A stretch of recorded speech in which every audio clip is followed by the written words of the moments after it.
Ooh, that looks tasty.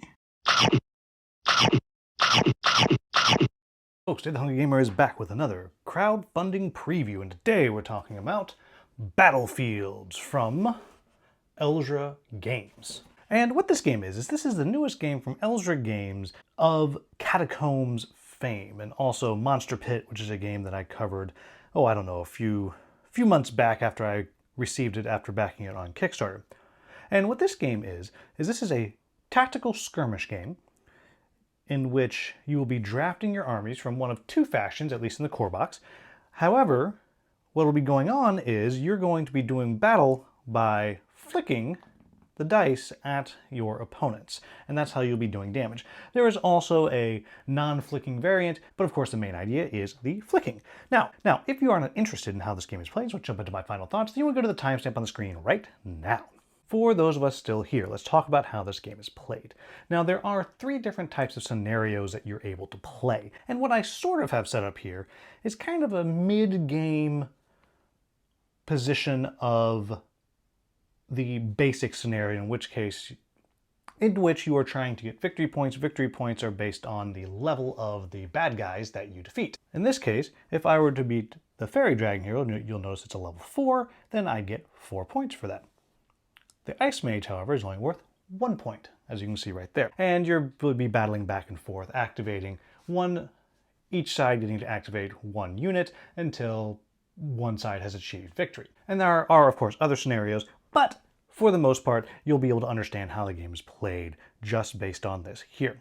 So with these units I have out, we have the ones with the black circles around them. Those are the Lich King's army, and the Forces of Good over here in the blue. And so what's going to happen is on your turn, you will be allowed to move one unit and or attack with that unit. You can do both or just one, it's up to you. And so for the sake of argument, let's just say that I was going to activate my archer right here. And I'll zoom in a little bit so we can kind of see what we have here. So what we have here, it tells us that this archer, its ability is, it is a sharpshooter. So for each allied adjacent unit, it gets +1 range. It also has an accuracy of 2, so if it hits 2 hexes away from its target, it'll still do damage, and it does 1 white die with a range of 6, and has a movement of 1 and a health of 2. If at some point you lose all of your health, in this case 2, what happens is you flip your disc over, and then you have a new health stat over here, being 1, which I would place like that, 1 health, and then I have new stats over there. If it is defeated again, then the other player would get the victory points for it. But for now, we will leave ourselves like this. And before I forget, this particular unit also has an extra attack right down there, so it would get to roll a second time with its white die that's going to attack with. So let's look at how this might work. So it has a range of 6, and let's just say this Spartan skeleton is all the way over there, and for whatever reason, that's where I want to shoot at. And we'll just say that this is the positioning at the start. I am 1, 2, 3, 4, 5, 6, 7 away. I can't hit it, but I have the sharpshooter ability. So let's just say I move up here, and now I'm 1, 2, 3, 4, 5, 6, still 7 away, but since I'm next to an allied unit, my range is now 7. And so what I do is I take this little blocker here and I put it behind my target, like so. I put my white die on top, like that, and then I will flick it at my target and see if I can hit. Here we go. And I missed, I went all the way off the board. But as we discussed, I have an extra attack, so I can try again. And that time I hit 1, 2, 3 hexes away. I did no damage. If you don't have that accuracy that I talked about, that the archer has, I would have to get it to land completely in the hex that is my target. So in that case, I missed. Nothing happened there. I'll point out that there are other dice you can have. Yellow is the medium power die, and red is the most powerful of the dice. Then there's also a healing die that you can get, and if you're playing that variant I mentioned without flicking, you have that die right there. And so then with my turn being done, I would flip this disc over to the acted side, which I'll pull to the middle so you can see what that looks like. And as you can see right here, you can see that it has activated. Then my opponent would get to go. And just based on what we have right here, let's just say that I want to activate this zombie fairy. And so we'll take a look at its stats right here. It has movement of 5, and it's going to use a yellow die, and it has this airstrike ability, which is if the zombie fairy destroys an enemy unit, all other enemies within its range lose 1 hit point also. And then after it makes its attack, it has the ability to move 3 hexes away based on that ability right there. So let's say that based on where we are, for whatever reason, I want to try to hit this archer. So I will go 1, 2, then I'm going to attack, and remember it was a yellow die, and I'll place this right behind it. I do not have accuracy, nor do I have another attack, but I do have, if we look right here, this lucky ability, which is lucky 1, which means I can re-roll this 1 time. So here I am, and in fact, let's just move these 1 over so it's a little easier to see. There we go.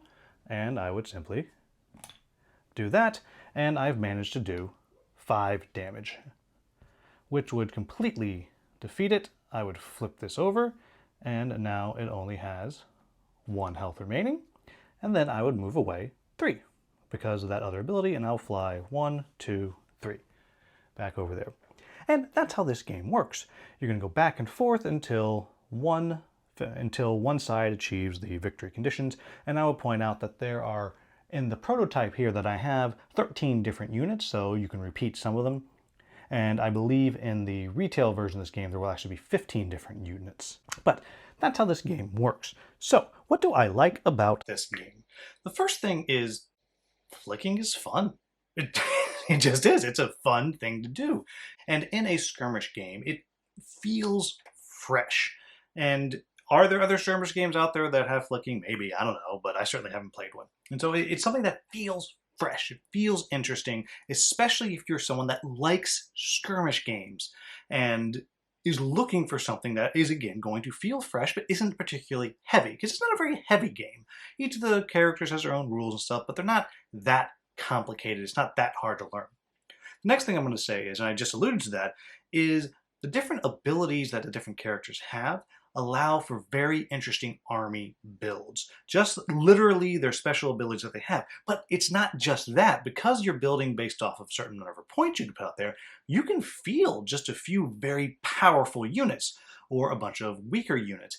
And right there, that's allowing you to build very different strategies with the same armies. And I really appreciate that, because that supports so many different play styles, which becomes part of kind of the meta of the game as you're putting your armies out there to kind of balancing what they're doing and trying different strategies each time. I really like that. I will also say that the two factions do feel quite unique.